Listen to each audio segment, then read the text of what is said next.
This is, I guess, is not really out of my lane, this particular video, this particular topic. I talk a lot about race in this country. I talk a lot about white supremacy in this country, and I do so because, one, it's important, but also I think, obviously, I'm not black. I don't have a lived experience of people, of oppression. I'm in the ruling category in the United States. I'm a straight white male, over 6 foot tall. Like I hit all the boxes. I get a little bit of a tick down because I'm a ginger. but all in all, I've enjoyed a lot of benefits, a lot of privileges, just based on the luck of being born white and male in the United States. And I was born into a Christian family. One more tick into the box of privileges. But so I believe I can bring some credibility, or at least try to sway some people that, look, even me, the privileged of the privileged, believes the things I believe. And I bring it with facts. But a lot of times people push back on the things I say about race and these matters because they act like it's ancient history. Oh, that happened so long ago. When are black people going to get over it? When it wasn't long ago. Reggie Jackson was just being interviewed by Alex Rodriguez, A-Rod from the Yankees. Reggie Jackson, I believe, finished his career. No, maybe he didn't finish his career with the Yankees. Maybe the A's, the Oakland A's. But Reggie Jackson's a Hall of Fame baseball player, a legendary figure in American Major League Baseball. And he was not around back in the back days, way back ancient history. I watched Reggie Jackson play, and I'm not an old guy. He was in the 80s, in the late 80s, he was still playing baseball at a high level. And he is going to explain what his experiences were in America playing baseball. And this is why it is so important to continue to talk about white supremacy, about racism, about how we heal this country. I believe one of the steps is through reparations. Many people disagree with that. I've done a full video, lengthy scripted video on my argument for reparations. Just Google Dollemore reparations and you'll watch it. I'll link it below. That's even easier. But this is important. Now, if you're black, this is not news to you.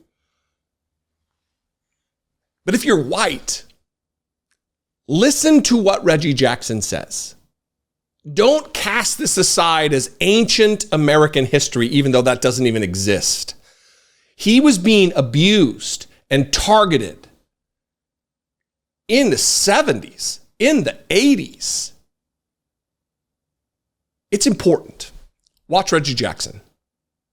Reggie, the baton has been passed for over a century here. We've been talking earlier about if it wasn't for the Willie Mays, the Jackie Robinson, the Reggie Jacksons, the three of us wouldn't have an opportunity to play.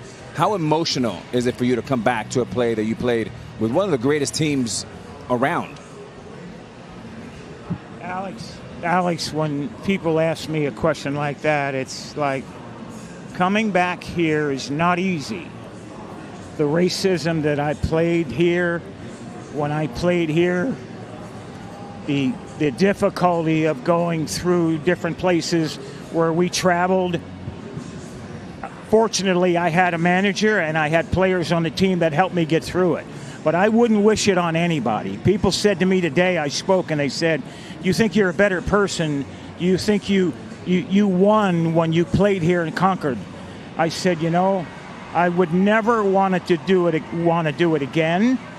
I walked into restaurants and they would point at me and said, can't eat here. I would go to a hotel and they say, then can't stay here. We went to Charlie Finley's country club for a welcome home dinner and they pointed me out with the N-word. He can't come in here. Finley marched the whole team out. Finally, they let me in there. He said, we're going to go to the diner and eat hamburgers. We'll go where we're wanted.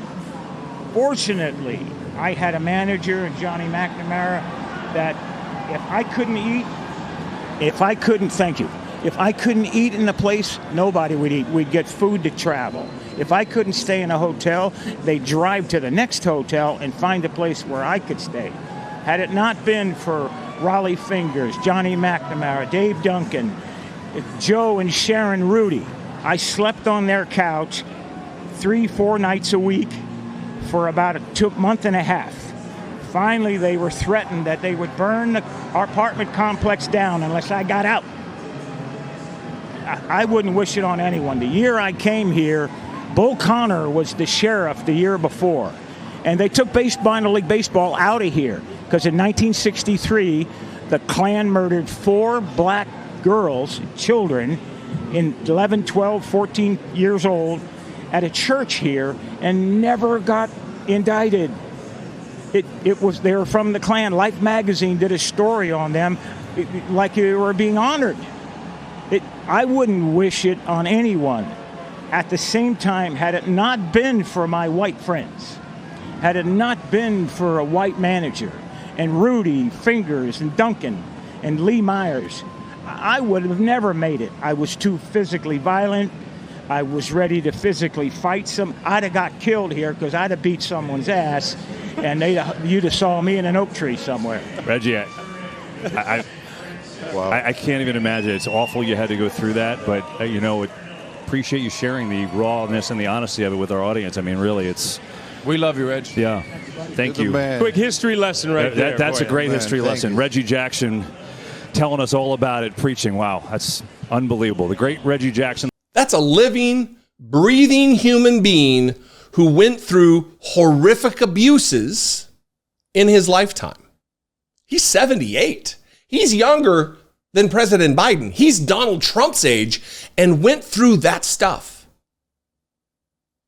Maybe that's a little passive. He didn't go through it. People abused him. White people abused him. And that kind of shit, it still goes on today, not certainly to the level and with the frequency and the intensity as it once did. It's more silent and pernicious maybe because it can be, there's plausible deniability, but police abuse still happens. Discrimination still happens.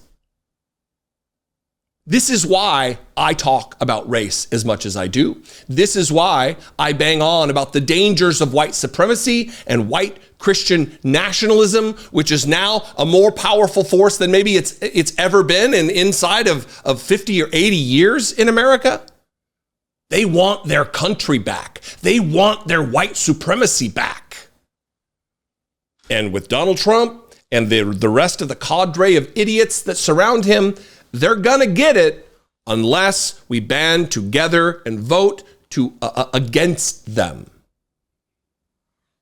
We need to oust them from the House. We need to bolster our majority in the Senate. We need Joe Biden back in the White House. Not like he's some great savior and he alone can fix it, but it's just one step of staving off fascism and white Christian nationalism with a Donald Trump administration, and at the very least to not allow Project 2025 to come to fruition, which will set us back decade after decade after decade of time back to the 50s, where the redlining took place, where black veterans came back from World War II and were not allowed to take advantage of the same guaranteed benefits that white veterans were. Again, not ancient history.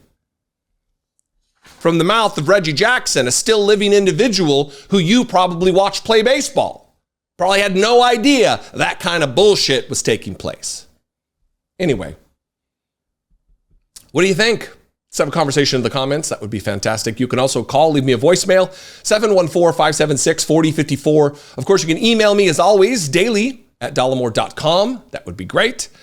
If you appreciate what I do and you want to help support the work, you can become a channel member by clicking the join button below. You can go over to patreon.com/IDoubtIt podcast. Make sure you're subscribed to the channel. That would be fantastic. And I will see you next time. Be genuine.